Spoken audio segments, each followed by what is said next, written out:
Eddie Hearn and Showtime Boxing, Stephen Espinoza, the beef continues. Let's go.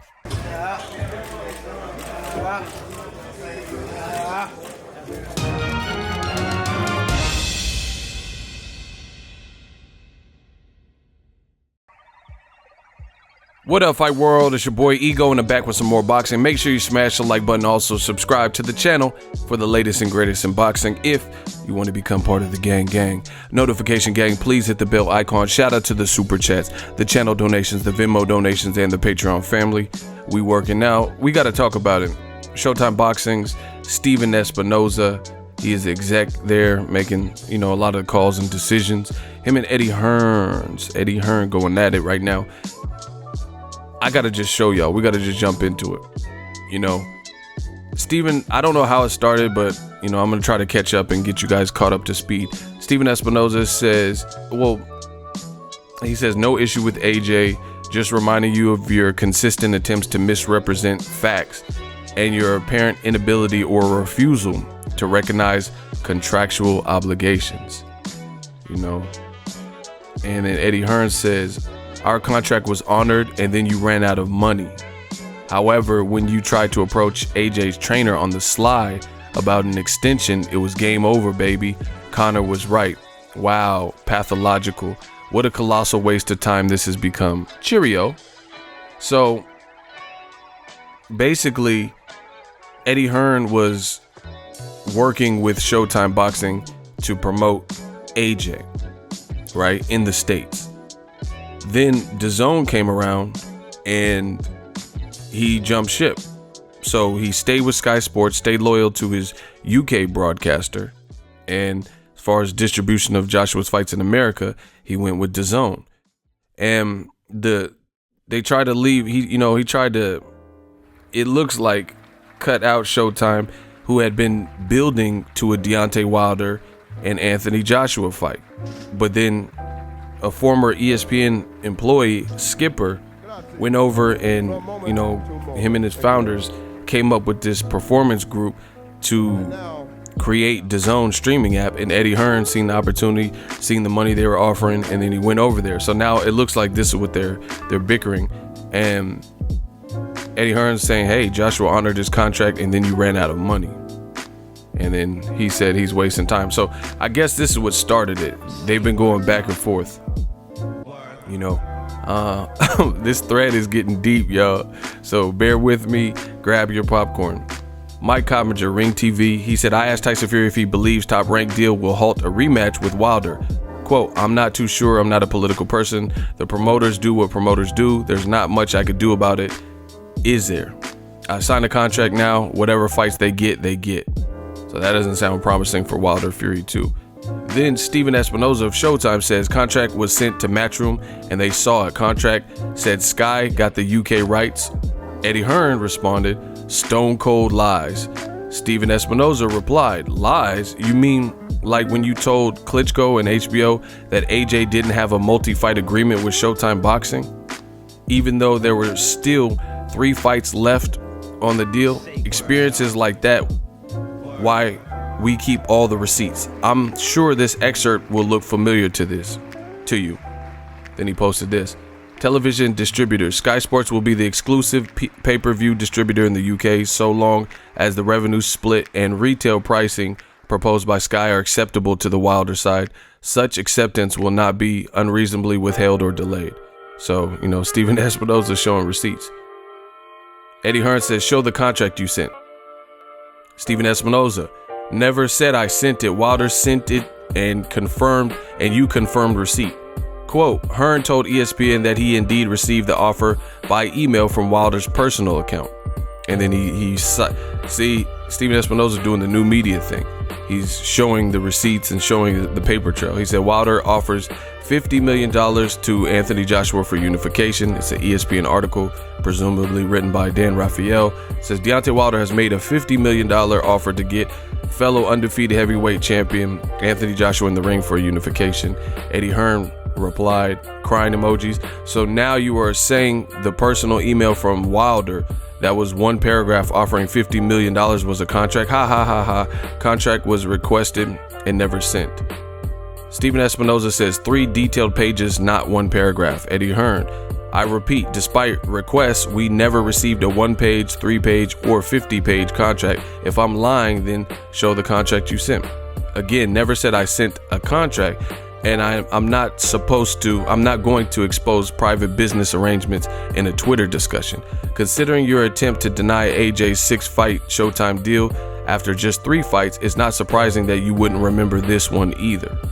So Stephen Espinoza is basically, it sounds like saying, like, I'm not gonna stoop to that level and argue with you on this level and show contracts via Twitter.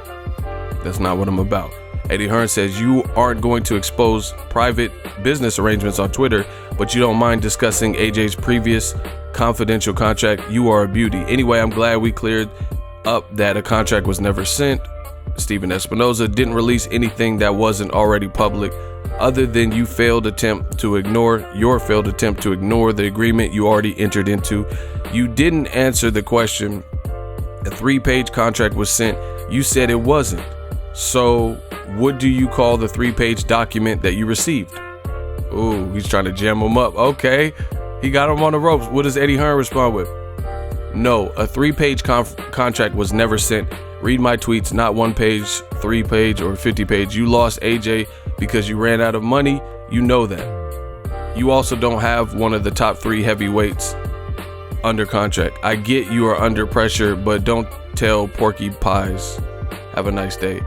LOL, the lies continue. You're quite creative. You don't dispute that you received a 3-page document with deal terms, but you don't consider it a contract. Just like you didn't consider the AJ multi-fight deal a contract until you got legal advice telling you otherwise.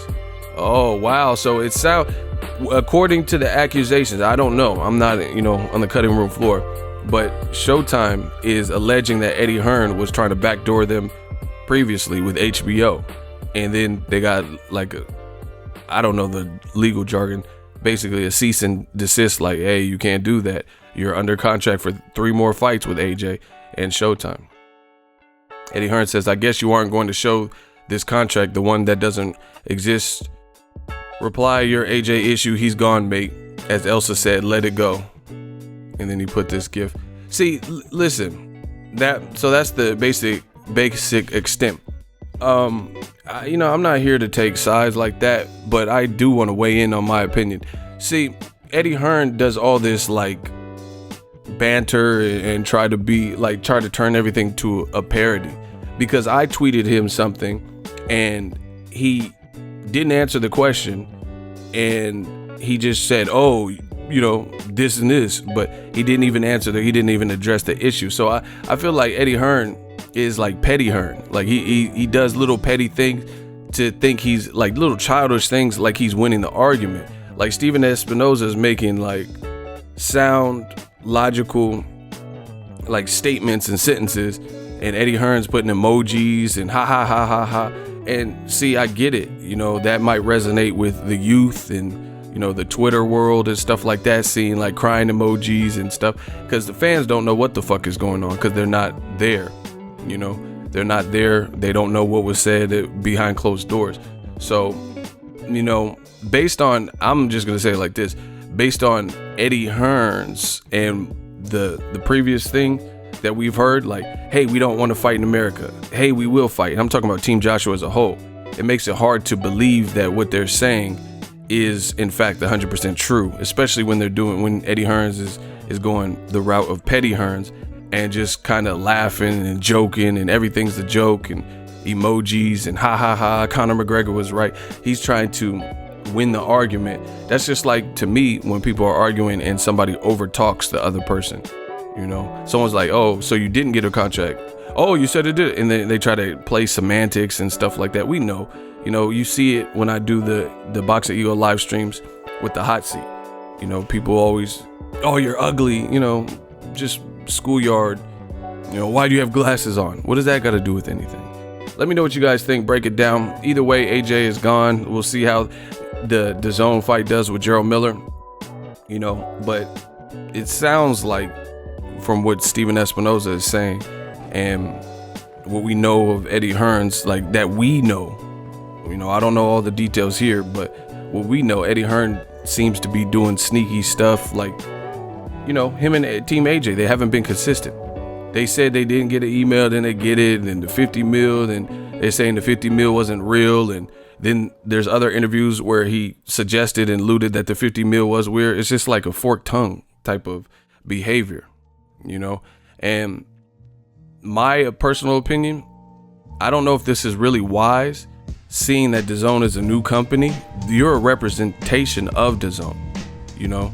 And you're doing all this and that, and there's been long-standing promoters that you've worked with in America. You're trying to take over the American market, but you're belittling American boxers, you know, like Wilder. Oh, you don't have a top heavyweight, and, you know, belittling American broadcasters that you've worked with in the past. I just don't know in the long term that that's smart, you know. Also, considering the fact, the power that Al Heyman has, right? You know, and you're trying to break into the American market. So I feel like DAZN needs to check Eddie Hearn, because you messing with their money too. Like, I've always been taught, don't burn your bridges, me personally. You know, Showtime, Steven, that's cool. You pulled AJ and he left, but you playing these little games, they're gonna remember that. And then, you know, you are the new kid on the block. You know, this is not the school you've been going to for the last 12 years. You know, you haven't been in this school district. You're trying to take over. So to me, I'm not saying you can't stand up for yourself if someone attacks you, but, you know, taking it to this petty level, you know, this is why people are trying to freeze out Anthony Joshua and do things that where you won't succeed. You know, they don't want you to succeed in America because of these little childish games. But don't take my word for it. We'll see what happens. Drop your thoughts in the comment section. Make sure you smash the like button as always. Hate, comment, and subscribe. Till next video is Ego signing off. So if you enjoyed this video and want more content like this on the channel, you can show your appreciation by going to the PayPal donate button or the YouTube support button, and you can donate any amount that you feel is equivalent to the value of this video. Much more to come. Thank you guys for your support. Boxingego, the future of boxing.